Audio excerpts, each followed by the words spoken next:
Hello everybody, and welcome back to One Nerd to Rule Them All, and of course, Happy New Year. Hope you all had a wonderful holiday season.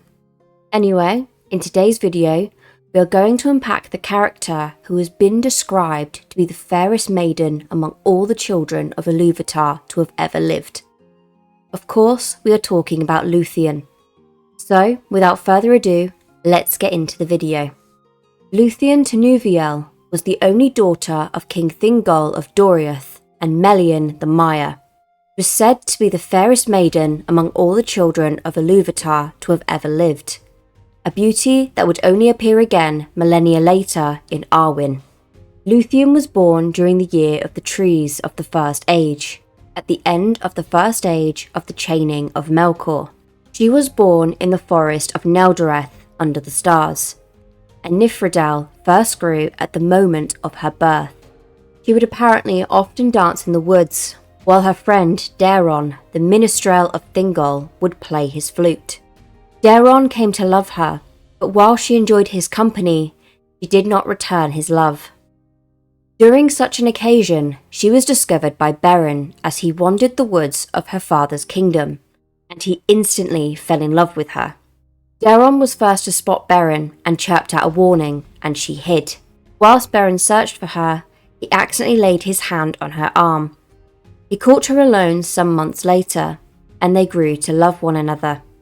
When Lúthien took Beren before her father, he was appalled that his royal daughter should wish to wed a mortal. And so it is recounted in the Lay of Lúthien that Thingol set Beren what he thought was an unachievable task, and that task was to recover a Silmaril from the Iron Crown of Morgoth himself. So Beren left Doriath in pursuit of his hopeless quest.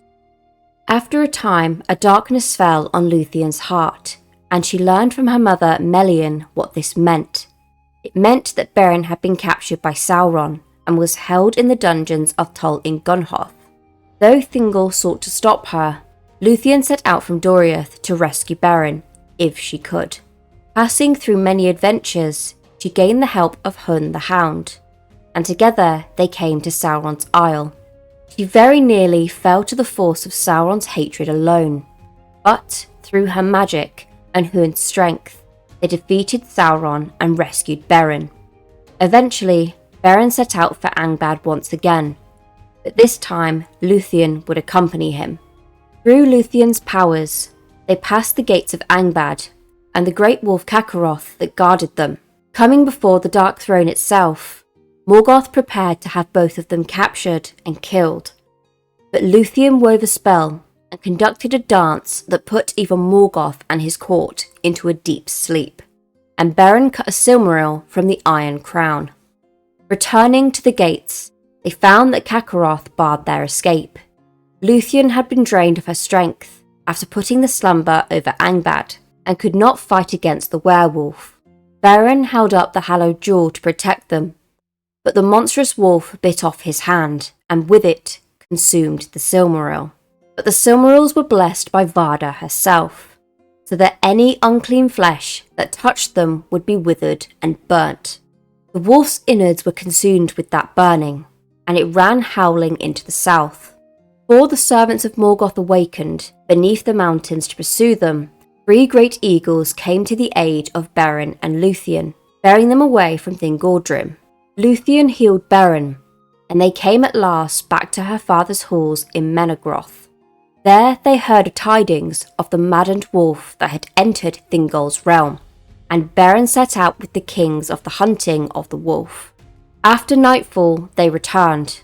The wolf had been slain and the Silmaril recovered, but Beren and Hun were wounded mortally, both passing away shortly after returning, and soon after Lúthien too wasted away out of grief. Their spirits were gathered in the halls of Mandos in the uttermost west, and there Lúthien sang a song of such extraordinary power and beauty that it moved even the implacable heart of Mandos himself. So she was granted a unique fate, to become mortal and return to Middle-earth with Beren, where they dwelt for a time in happiness, on the green isle of Tol Gelen in the river of Andorant.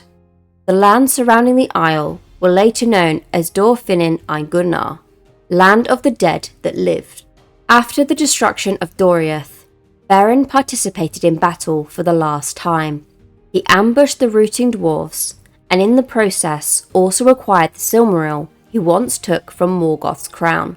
He brought the Silmaril, which was inside the Norglemir, to Lúthien, and she wore it until the day that she and Beren died of old age.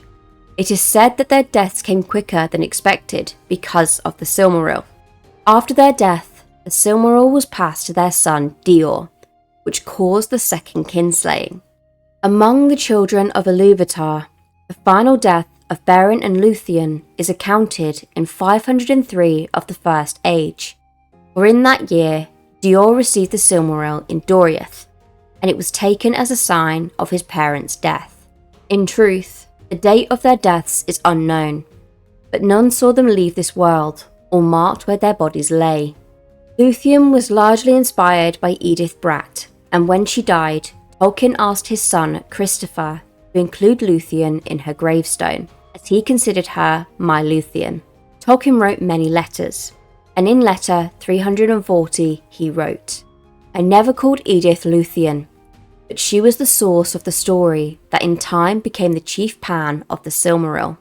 It was first conceived in a small wooded glade filled with hemlock at Roos in Yorkshire, where I was for a brief time in command of an outpost of the Humbar garrison in 1917, and she was able to live with me for a while. In those days her hair was raven, her skin clear, and her eyes brighter than you have ever seen them, and she could sing and dance.